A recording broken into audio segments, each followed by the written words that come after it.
Hello friends, welcome back to my channel Undoubt Business, जहां आपके हर doubts clear किए जाते हैं। हम बात कर रहे थे केस स्टडीज़ पे। हमारा जो 5th चैप्टर है दैट वाज ऑर्गेनाइजिंग, हमने डिस्कस किया था। तो उससे रिलेटेड हम केस स्टडीज़ अब डिस्कस कर रहे हैं। इससे पहले वाले पार्ट में हमने डिस्कस किया था अबाउट ऑर्गेनाइजेशनल स्ट्रक्चर से रिलेटेड हमारे पास जो भी केस स्टडीज़ थी हमने वो डिस्कस की थी। और ऑर्गेनाइजेशन स्ट्रक्चर का टाइप क्या था जो हमने डिस्कस किया था? हमने डिस्कस किया था about functional and divisional organisation structure. उससे रिलेटेड जो भी केस स्टडीज़ थी वो हमने डिस्कस की। तो मैंने उसको अपलोड किया है एज ऑर्गेनाइजेशन स्ट्रक्चर 1। ठीक है, वीडियो का नाम क्या है? Case studies organisation structure 1। तो आज के वीडियो में हम डिस्कस करेंगे about case studies organisation structure की ही हम केस स्टडीज़ डिस्कस करेंगे। और टाइप क्या होगा इस बार हमारा?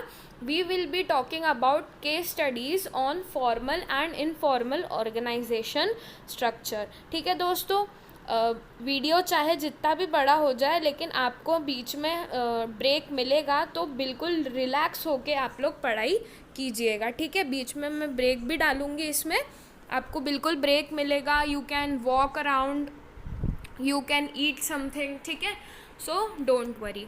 अब हम बात करते हैं केस स्टडीज़ की और शुरुआत करते हैं। ठीक है, तो अब सबसे पहले फर्स्ट क्वेश्चन क्या कहता है हम देखते हैं।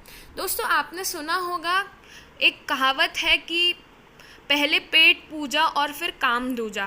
तो ये जो क्वेश्चन है हमारा, ये कुछ पेट पूजा से रिलेटेड ही है। तो आइए देखते हैं कि कौन सी डिशेस के बारे में इस क्वेश्चन में बात की गई है। ठीक है दोस्तों, तो आइए फर्स्ट क्वेश्चन रीड करते हैं। तो फर्स्ट क्वेश्चन कहता है शान स्पाइसेस लिमिटेड समथिंग मसाला। ठीक है, शान स्पाइसेस लिमिटेड ये कंपनी है, are the manufacturers of different food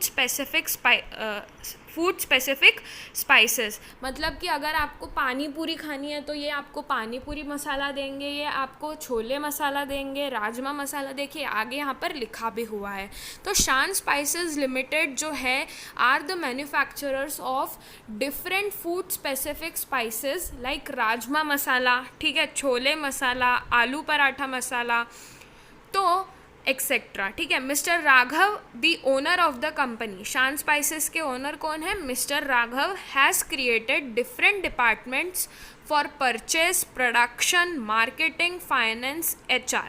तो यहाँ पर आप क्या मुझे बता सकते हैं कि यहाँ पे कौन सा ऑर्गेनाइजेशन स्ट्रक्चर होगा जब इन्होंने on the basis of functions जब इन्होंने ऑर्गेनाइजेशन स्ट्रक्चर डिपार्टमेंट्स, ये जो डिपार्टमेंट्स बनाए हैं on the basis of functions बनाए हैं। तो दोस्तों यहाँ पर कौन सा ऑर्गेनाइजेशन स्ट्रक्चर होगा मुझे कमेंट बॉक्स में नीचे बताइएगा। ठीक है, आगे पढ़ते हैं question. There are 30 employees working in the organisation. इनके ऑर्गेनाइजेशन में 30 एम्प्लॉय काम करते हैं। Planning is of paramount importance. दोस्तों, पैरामाउंट इम्पॉर्टेंस यानी कि बहुत ही इम्पॉर्टेंट है टू द ऑर्गेनाइजेशन। प्लानिंग जो है बहुत ही इम्पॉर्टेंट, पैरामाउंट यानी बहुत ही इम्पॉर्टेंट है to the organisation, as mister Raghav believes that effective planning can lead to achievement of organisational goals. Mister Raghav का ये मानना है कि अगर हम अच्छी तरह से प्लानिंग करते हैं तो हम हमारे गोल्स को अचीव कर सकते हैं, एंड दैट इज़ ट्रू। ठीक है, so in order to make employees focus on objectives, यहाँ पर क्या चाहते हैं मिस्टर राघव कि सारे एम्प्लॉयज़ अपने अपने ऑब्जेक्टिव्स पे फोकस करें। सो उन्होंने क्या करा? He issued instructions that during working hours only, जो भी वर्किंग आवर्स है कंपनी के उसमें सिर्फ ऑफिशियल मैटर ही डिस्कस होगा।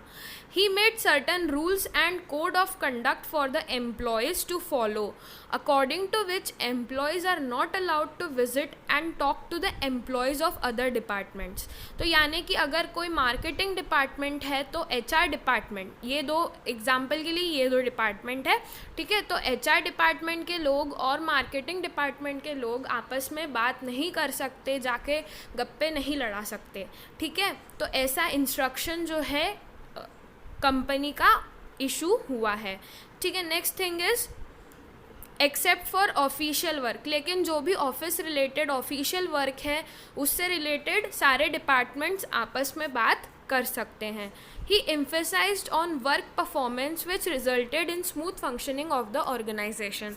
तो जो भी आपका काम रिलेटेड परफॉर्मेंस है, जो भी आपका वर्क रिलेटेड परफॉर्मेंस है, उस पर ज़्यादा फोकस किया है मिस्टर राघव ने, जिससे कि क्या हो रहा है, स्मूथ फंक्शनिंग हो रही है ऑर्गेनाइजेशन की. तो identify and state the type of organisation mentioned in the above case and state one feature of the concept identified. What was the purpose behind the formulation of rules for employees. And the last question is state two values violated by Mr. Raghav. तो यहाँ पर mister Raghav ने दो कौन सी values follow नहीं की, हमें ये भी बताना है. दोस्तों ये जो क्वेश्चन है ये 2017 के सैम्पल पेपर में आ चुका है, तो that would be beneficial for you कि अगर आप पिछले साल के कुछ सैम्पल पेपर्स भी सॉल्व करें. तो यहाँ पर सबसे पहले तो on the basis of departments जो इन्होंने बनाए हैं, on the basis of functions बनाए हैं, इससे हमें कोई लेना देना नहीं है. ठीक है, इसके आगे क्या दिया गया है कि इन्होंने सबसे पहले एम्प्लॉयज़ को बोला है कि जो भी आपके पर्टिकुलर ऑब्जेक्टिव्स हैं आप उस पर फोकस करो. आगे बता रहे हैं ना क्वेश्चन में, है ना. तो ऑब्जेक्टिव्स पे फोकस करो, एम्प्लॉयज़ को ये बोला गया है. फिर rules and regulations, code of conduct बनाए हैं एम्प्लॉयज़ के लिए. और कहीं ना कहीं जो भी एम्फेसिस है वो काम को यहाँ पर ज़्यादा दिया जा रहा है. राइट, मतलब क्वेश्चन पढ़ने के बाद तो यही लग रहा है. तो identify and state the type of organisation, यहाँ पर ये देखिए स्पाइसेस.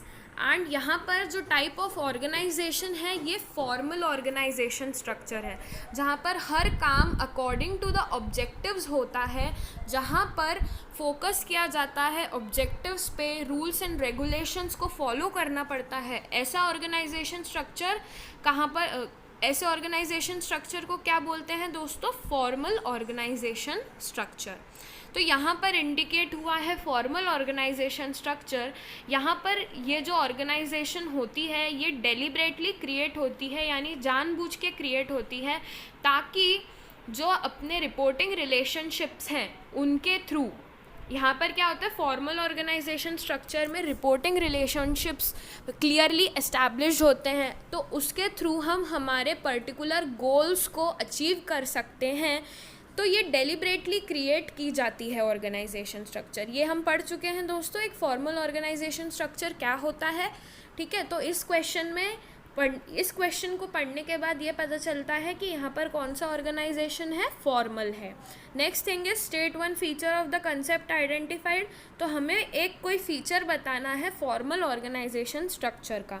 यहाँ पर क्या होता है, जो रिपोर्टिंग रिलेशनशिप्स होती हैं, किसको किसको रिपोर्ट करना है, किससे रूल्स लेने हैं, किससे इंस्ट्रक्शंस लेने हैं, ये सब क्लियरली डिफाइंड होता है. तो ये एक फीचर होता है फॉर्मल ऑर्गेनाइजेशन स्ट्रक्चर का. अब यहाँ पर थर्ड क्वेश्चन जो बोला गया है वो देखते हैं हम. What was the purpose behind the formulation of rules for employees. तो एम्प्लॉयज़ के लिए जो ये रूल बनाया था कि आप सिर्फ वर्किंग आवर्स में ऑफिशियल मैटर ही डिस्कस करोगे, आप किसी दूसरे डिपार्टमेंट के लोग से बात नहीं करोगे, ये किस लिए बनाया गया था, ताकि डिसिप्लिन इंश्योर हो सके और क्या हो, वेस्टेज ऑफ टाइम भी ना हो, जो प्रोडक्टिविटी है आपकी इंक्रीज़ हो, आपका जो टाइम है वो प्रोडक्टिव चीज़ों में लगे. ठीक है दोस्तों, इसीलिए ये रूल्स को फॉर्मुलेट किया गया था. नेक्स्ट थिंग इज़ वैल्यूज़ जो वायलेट हुए हैं, जो राघव जी ने फॉलो नहीं किए हैं, वो कौन से हो सकते हैं. एक तो लिबर्टी है, क्योंकि एम्प्लॉयज़ के लिए इन्होंने कुछ भी फ्रीडम नहीं दी है, जो भी करना है अकॉर्डिंग टू द रूल्स ही करना है. तो यहाँ पर लिबर्टी नहीं है एम्प्लॉयज़ के लिए. और एम्प्लॉय जो चाहते हैं कि कहीं ना कहीं बिलोंगिंगनेस हो, एम्प्लॉयज़ एक दूसरे को जान पाए, ऐसा कहीं भी नहीं होता. क्योंकि फॉर्मल ऑर्गेनाइजेशन स्ट्रक्चर में क्या होता है, हम जानते हैं कि जो भी काम होता है ऑर्गेनाइजेशन से रिलेटेड ही होता है. तो मिस्टर राघव ने फॉर्मल ऑर्गेनाइजेशन स्ट्रक्चर बनाकर क्या किया, उनकी जो इमोशनल नीड्स थी उसको फुलफ़िल नहीं होने दिया. तो ये एक वैल्यू भी वॉयलेट हुई है by mister Raghav. So I hope आपको एक क्वेश्चन क्लियर है दोस्तों। यहाँ पर फॉर्मल ऑर्गेनाइजेशन स्ट्रक्चर की बात की गई थी, कुछ खाने पीने की, छोले भटूरे एंड पानी पूरी एंड पराठे।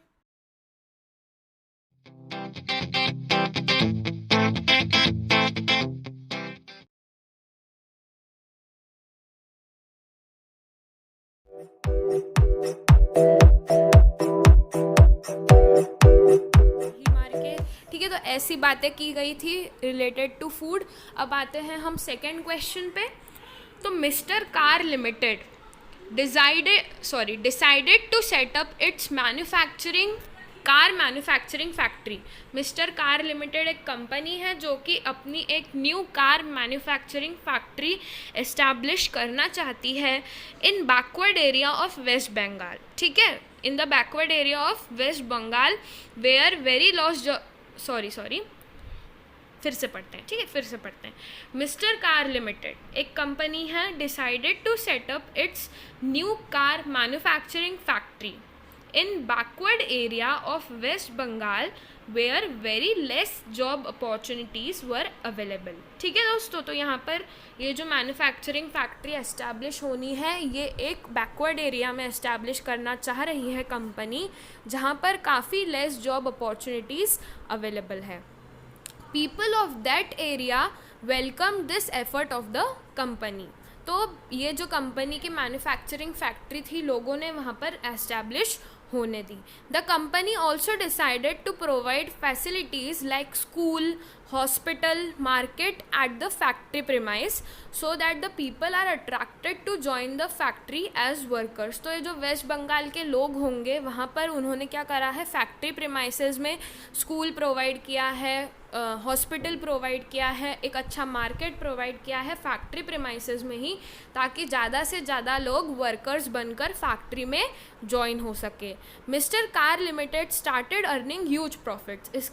इसके कारण क्या हुआ, उनको बहुत प्रॉफिट्स हुए। Another competing company, mister car limited की जो राइवल कंपनी थी, उन्होंने क्या किया, ask its production manager Arvind. तो कंपीटिंग कंपनी की जो प्रोडक्शन मैनेजर है वो कौन है, अरविंद। ठीक है, production manager Arvind to investigate the reason of earning huge profits by mister car limited. तो यहाँ पर मिस्टर कार जो कंपीटिंग कंपनी है उसने मिस्टर अरविंद को क्या बोला, जो मिस्टर कार लिमिटेड की कंपीटिंग कंपनी है, राइवल कंपनी है, उसने उसके प्रोडक्शन मैनेजर को क्या बोला कि कुछ तो गड़बड़ है अरविंद। ठीक है, तो उसने क्या बोला कि ये जो कंपनी इतने ह्यूज प्रॉफिट्स कमा रही है, इसके पीछे क्या रीज़न है, ज़रा पता तो लगाओ। ठीक है, कुछ तो गड़बड़ है। So Arvind found that in both the companies there was systematic coordination among various activities to achieve the goals. तो हर कंपनी के मतलब दोनों कंपनियों के जो गोल्स थे उसको अचीव करने के लिए दोनों ही कंपनी में सिस्टमैटिक कोऑर्डिनेशन था। ठीक है, every employee knew who was responsible and accountable to whom, यानी रिपोर्टिंग रिलेशनशिप्स भी क्लियरली एस्टैब्लिश थे। The only difference was that in his organisation communication took place only through the scalar chain. यहाँ पर क्या हो रहा था, इनकी कंपनी में जो राइवल कंपनी थी उसमें जो कम्युनिकेशन होता था वो कैसे होता था, स्केलर चेन के थ्रू होता था।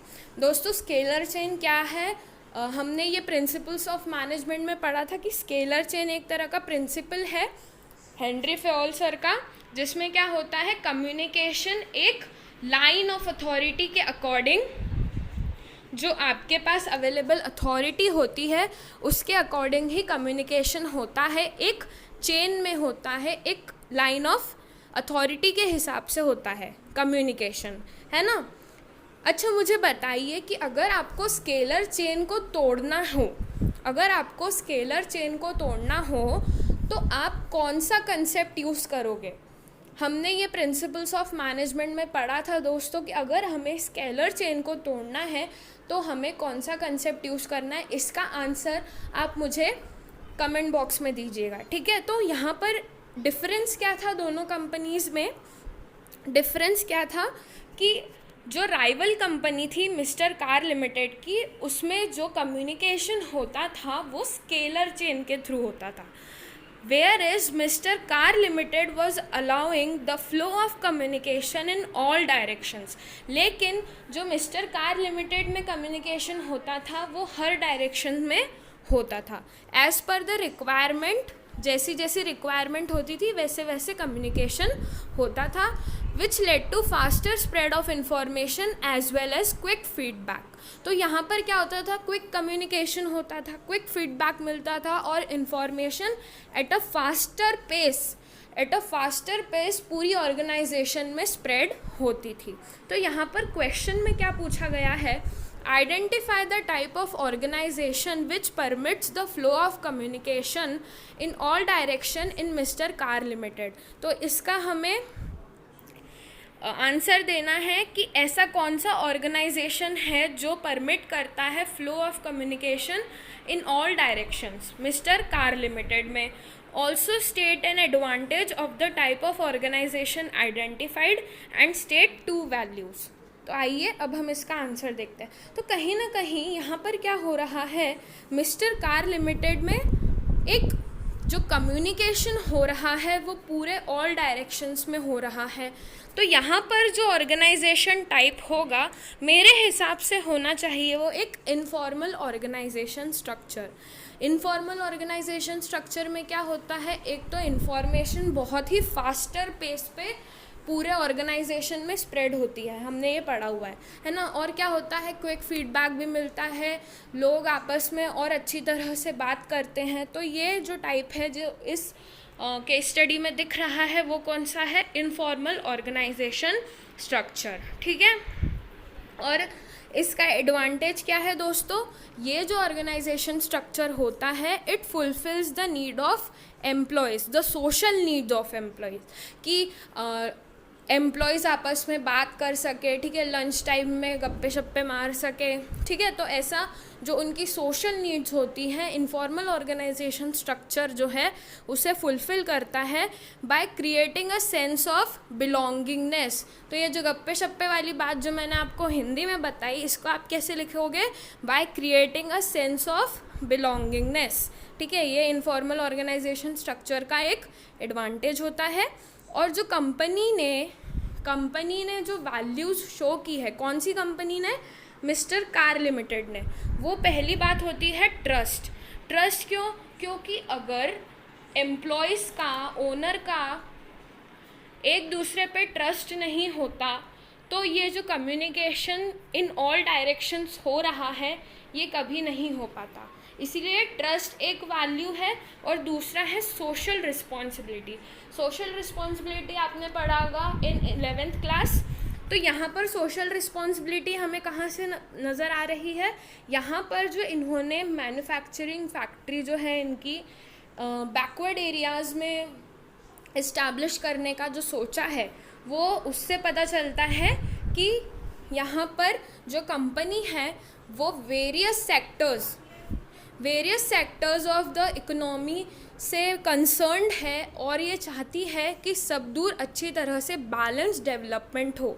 तो देयर इज़ सोशल रिस्पॉन्सिबिलिटी. ठीक है दोस्तों. सो आई होप आपको मिस्टर कार लिमिटेड का एग्जाम्पल अच्छी तरह से समझ आया होगा. चलिए अब हम बात करते हैं थर्ड क्वेश्चन की. Identify the following into formal and informal organisation. आपको बताना है कि ये फॉर्मल ऑर्गेनाइजेशन है या इनफॉर्मल ऑर्गेनाइजेशन है. तो यहाँ पर फर्स्ट केस है हमारे पास, mountain cold storage has a well defined structure of authority. यहाँ पर वेल डिफाइंड स्ट्रक्चर है अथॉरिटी का, अथॉरिटी रिलेशनशिप्स का, यानी कि clearly defined reporting relationships. This structure is created after a lot of planning by the top management. तो ये जो structure है, ये जो माउंटेन कोल्ड स्टोरेज का वेल डिफाइंड स्ट्रक्चर है, इसके लिए टॉप मैनेजमेंट ने बहुत प्लानिंग की है. तो जिस टाइप ऑफ ऑर्गेनाइजेशन स्ट्रक्चर में वेल डिफाइंड अथॉरिटी रिलेशनशिप्स होती हैं वो कौन सा होता है दोस्तों, that is a formal organisation. Right, आपने सही सोचा.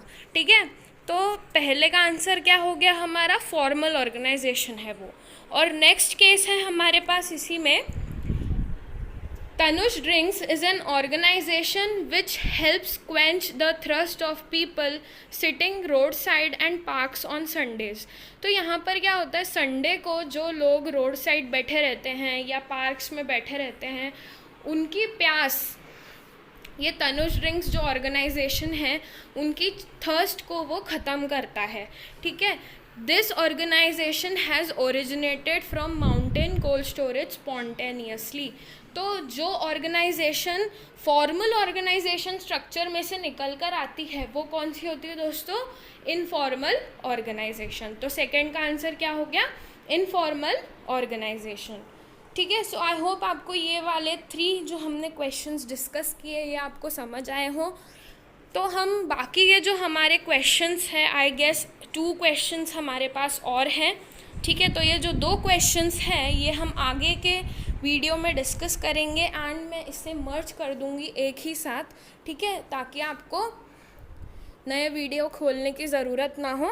सो गाइस आई होप आपको ये वाला पॉइंट, ये जो हमने 3 क्वेश्चंस डिस्कस किए हैं ये क्लियर है। So thanks for watching my video, keep watching Undoubt Business, thank you.